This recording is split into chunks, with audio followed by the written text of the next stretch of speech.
কিছু বলেন।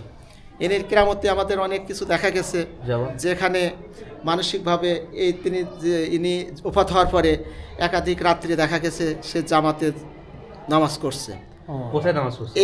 এখানে সেখানে একটা হচ্ছে ছোট ঘর ছিল দায়রাপাক।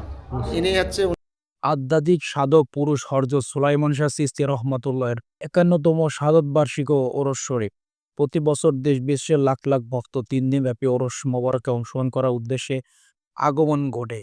কুষ্টিয়া ভেড়ামারা উপজেলা মকারিমপুর ইউনিয়ন চলগোপালনগর পদ্মার তীরে আধ্যাত্মিক সাধক পুরুষ হযরত সুলাইমান শাহ চিশতির মাজার অবস্থিত। দেশ ও দেশের বাইরে থেকে বিগত দিনের মতো এবারও ওরস ও গ্রামীণ মেলায় লাখো ভক্তদের আশিকান ও দর্শনার্থীর আগমন মিলন মেলায় পরিণত হওয়ার সম্ভব রয়েছে বলে জানা যায় মাজার ভক্ত আশিকানগণ। হযরত সুলাইমান শাহ চিশতির নামে এক আধ্যাত্মিক সাধক পুরুষ ভেড়ামারা চর গোপালনগর গ্রামে পদ্মা নদীর তীরে সবুজ গাছপালার ঘেরা মনোরম প্রাকৃতিক ও নিরিবিলি পরিবেশে বসবাস করতেন। এখানে তিনি ধর্ম প্রচারের জন্য দরবার শরীফ প্রতিষ্ঠিত করেন, সাধনায় মগ্ন থাকতেন। 1971 সালে 12 এপ্রিল মুক্তিযুদ্ধ চলাকালীন সময় পাখানাদারের গুলিতে শহীদ হন হযরত সুলাইমান শাহ চিশতি রহমাতুল্লাহ ও তার সহচারী। সাধনস্থলে তাকেই সদরে দাফন করা হয়। এরপর থেকে সেখানে গড়ে ওঠে মাজার শরীফ। সারা দেশ বিদেশ লক্ষ লক্ষ ভক্ত ও আশিকান প্রতি বছরে এখানে ওরস শরীফে সমবেত হন। ওরস ঘিরে প্রতি বছর লাখো ভক্তের আশিকগণ মিলন মেলায় পরিণত হয় গোলাপনগর দরবার শরীফ। এছাড়া মাজারের এলাকার শত শত স্টল রকমারের দোকান দিয়ে গ্রামীণ মেলায় অনুষ্ঠিত হয়। গোলাপনগর সুলাইমান শাহ মাজার শরীফের ভক্ত শাহুল ইসলাম বলেন, মুবারকে 3 দিনে 10 থেকে 15 লাখ মানুষের সমাগত। গোলাপনগর সুলাইমান শাহ দরবার মাজার শরীফের খাদেম রবিউল ইসলাম বলেন, প্রতি বছরে নেই এখানে হাজার হাজার আশিকগণ এখানে উপস্থিত হন। শৃঙ্খলা নিরাপত্তার ব্যাপক প্রশাসনের ব্যবস্থা গ্রহণ করা হয়েছে। মাজারটি কমিটির সভাপতি, উপজেলা নির্বাহী কমিটি, সরকার কমিটি প্রস্তুত।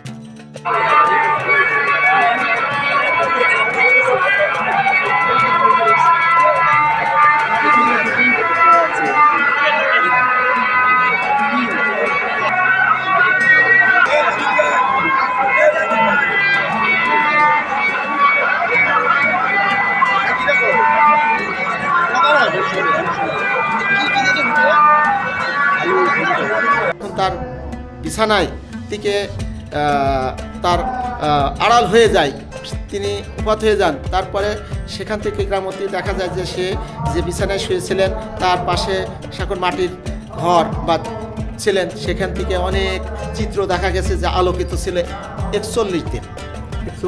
41 দিন ওই ঘরটাকে আলোকিত ছিল অন্ধকারে, মানে একটা চিহ্ন একটা অবস্থান হয়ে অবস্থান। এটা পাশে তার বাসঘর ছিল, ওই বাসঘরে আলোকিত। হ্যাঁ, তার পাশে তার বিবি অর্থাৎ আমার খাজা ইয়াদ আলী সেই অবস্থাতে স্বচক্ষে দেখছে এবং স্ব মানুষ, এলাকা ব্যক্তি মানুষ দেখার জন্য ভিড় জমতক একাধিক দিন। আচ্ছা, তার পাশাপাশিতে এই দেশের মানুষের অনেক ঝামেলা, অনেক খরা রৌদ্রর। আপনাকে আমি একটা প্রশ্ন করছি, সেটা হচ্ছে ওনার এখানে কি মান্যত করে কেউ? হ্যাঁ, মান্যত করে। সেটা কি ফলাফল হয়? ইনশাল্লাহ মান্যত করে এবং মান্যত এবং তারা দিয়ে যায়। অনেকের বাচ্চা কাচ্চার জন্য, বিপদ আপদের জন্য, কোনো কন্যা দায়ের জন্য বা তার সামাজিক কলহলের জন্য চার নিয়ে বাসনাতে আমরা হয়তো প্রশ্ন করি, আপনি কিসের জন্য মান্যত দিচ্ছেন, কিসের জন্য সিন্নি করছেন? যে বাবা আমার একটা সন্তান হয়নি, আমরা এখানে আসছি সিনে সালাত করার জন্য আমরা নিয়ত করছিলাম, তার কাছে জিয়ারত করছিলাম এবং সেই জিয়ারতের মাধ্যম দিয়ে আমরা দেখছি আমার মেয়ের গর্ভের দাঁড়িয়ে হয়েছে কিংবা আমার বিবির হয়েছে, এরকমের জন্য আমরা সিনে সালাত করছি। মনে মনে একটা মানত করেছে, সেটা বাস্তবায়ন হওয়ার পর এখানে আসে যা ওইগুলো দেয়, তাই তো? দেয় এবং তারাই সিনে সালাত করে যায় এবং নিজেরাই সিনে সালাত করে। এলাকা ব্যক্তি মানুষ, তা ফকির পাগল এলাকাবাসীরা সবাই আমরা সিন্নি গ্রহণ করি এবং এর সাথে কোনো এখানে কোনো লেনদেন, টাকা পয়সার কোনো চাওয়া পাওয়া নাই।